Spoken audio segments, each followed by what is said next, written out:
ผู้ใหญ่ที่ใจบุญนะครับ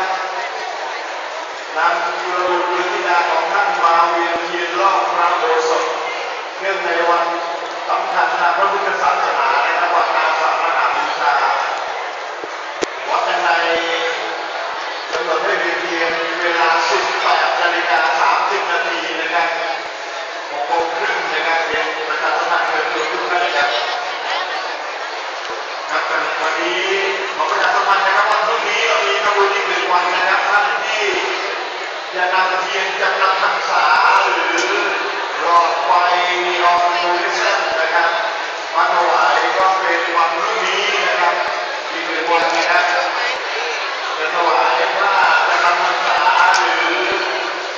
เทียนจำนำพรรษาหลอดนีออนลูมิเนสนะครับก็สามารถนำมาถวายได้ในวันพรุ่งนี้อีกวันนะครับเป็นการทำบุญในเทศกาลวันเข้าพรรษา8 วันต่อวันใดครับที่นี้ทำบุญเช้าเป็นวันสุดท้าย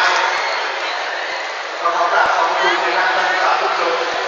ผู้ใจบุญผู้ใหญ่ที่ใจดีทั้งหลายนะครับที่ได้มาร่วมกันทำบุญประเพณีวันเข้าพรรษาในวันนี้นะครับเป็นวันสำคัญทางพระพุทธศาสนาและเย็นนี้ 18:30 นาทีมาร่วมกันเวียนเทียน